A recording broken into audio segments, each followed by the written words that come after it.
And good morning or afternoon or whatever time of day it happens to be.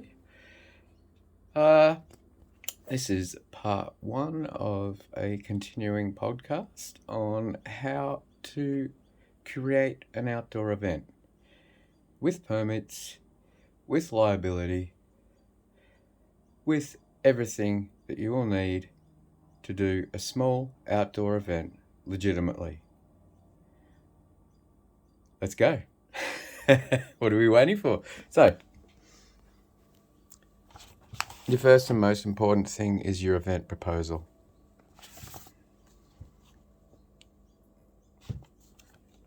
The event proposal is normally broken up into 15 different sections. The organising committee, the event organisers, event purposes, target audience, event place and time, permits, building permits, planning permits, environmental permits, road street closure permits, site plans, food vendors, facilities, toilets, water, promotion and marketing, ticketing, promotion, and community benefit. And we can't forget the good old security and crowd control, traffic management plan, public access, parking and camping plan, public health plan, waste management plan, sanitisation plan, noise and amplified sound plan, noise pollution set times, sound equipment specifications, public safety, lighting and power, entries and exits, the infamous gas cylinders, hi summer, contraband, insurance and risk matrix, public liability insurance, incident reporting, emergencies, first aid, medical emergency plan, fire safety, emergency evacuation and response plan, environmental impact, air quality, soil, waterways, noise pollution, rubbish management, reduction of paperwork, fire placement, carpooling.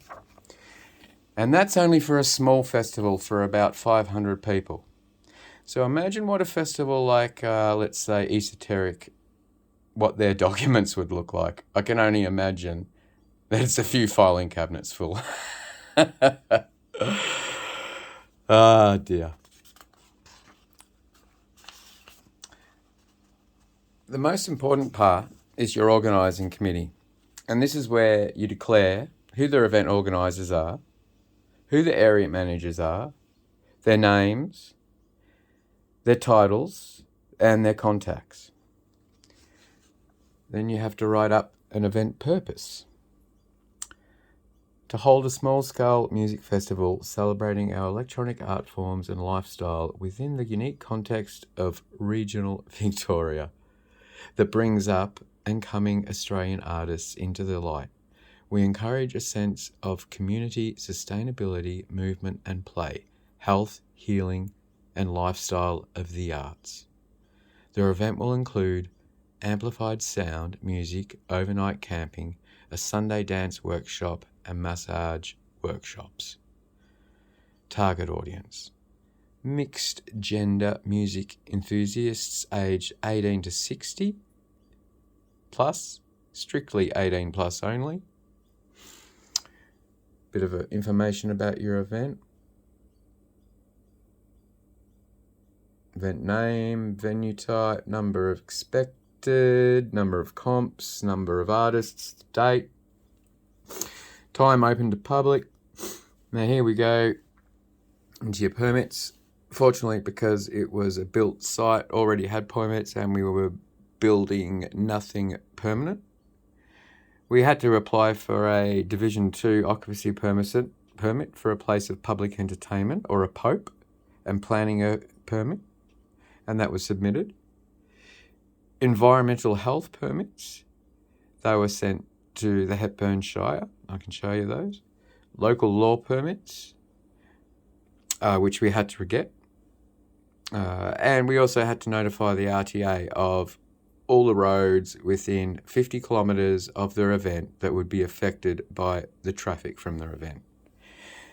So just remember this, guys, when planning an event. There's some big logistics involved. Can you imagine trying to sort out 50 kilometres worth of road logistics?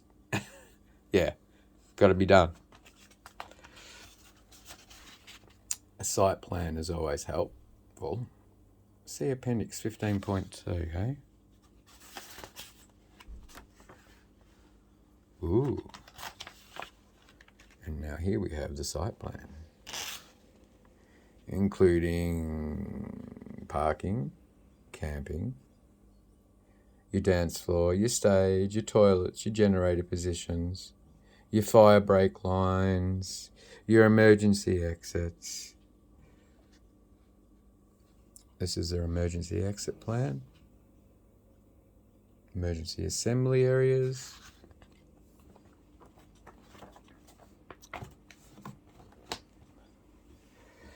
You also have to declare your food and alcohol. Food vendors are not required for the overnight event, so most guests will be bringing their own food items. We did that just to make the permit process a little bit easier. Patrons we've permitted to bring a small amount of alcohol to their event, 6 standard drinks per person. This will be monitored on the gate by our security. A strict no glass policy will be advertised and enforced on the day. You even have to talk about your facilities. Each portable holds 300 litres of waste and 100 litres of water, sanitising chemicals. Coats will be on standby if a pump-out service is needed. Always organise a pump-out service, especially for a multiple-day party. We know how these toilets get. We had to provide separate toilets for CFA medics and crew, obviously. That's only to be expected. Water. Sufficient freely available drinking water has to be provided. And an 8,500 litre tank was filled from a 20 megalitre spring-fed dam on the site. 6 taps will be placed in the market area and will allow people access to free drinking water throughout their event. There will also be free bottled water located at first aid and security. Bit of promotion and ticketing. Tickets will only be available for purchase before their event. Promotion, community benefit. We aim to make their event as beneficial as possible to the town of Trentham and to that of the Hepburn Shire. The local shop owners will be notified of the event 7 weeks prior to prepare for small increase in people vesting the town. Vesting the town. Get your vests out and visit the town. Hepburn Shire is well aware of the benefits of an event such as this and running in a smaller town, and we plan to build on it each year. Promotion of the event can be made available of the Hepburn Shire Council website as well as any local stores or papers. So yeah, we had to put signs in all the local stores and advertise in all the local papers and have a sign at the Hepburn Shire Council. This is talking a little bit about security and crowd control. I won't go too much into that because that's something that you normally sort with your security people. Traffic management is something that you definitely have to plan though. You have to show where the public access is. You have to show where parking and camping is. You have to show where your waste management is. You have to show where your sanitation stations are, like I was saying before. And then here we go into noise and amplified sound. Section 48A of the EPA Act 1980 makes it an offence to cause unreasonable noise from a residential premises.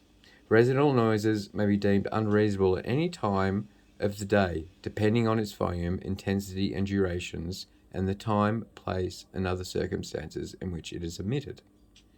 A number of measures will be in place to reduce the likelihood of any complaints deeming any noise unreasonable, including a ring of hay bales placed around the back of the stage and behind the speakers, which we later changed to dirt because hay bales are highly flammable. The stage area sits in a natural amphitheatre in the land, and there is a medium to thick vegetation between the main property and the closest neighbours. The perimeters will be checked with decibel monitors throughout their event by our on-site sound technician. All neighbours with 1 kilometre have been advised of the party personally by myself. and the landowner. A little bit about spec times, a little bit about sound equipment specifications.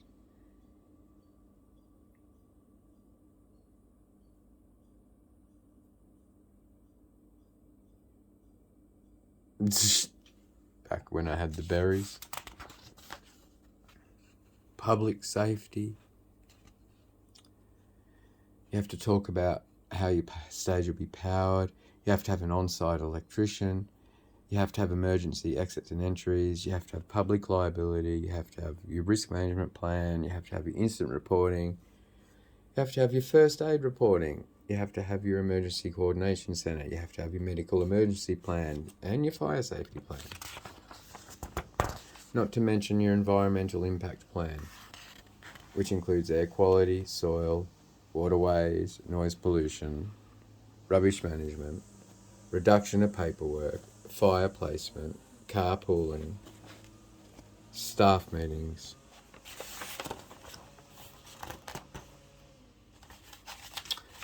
Well, that's pretty much it for today, but we'll be back again in another week talking more about how to create your own permitted doof.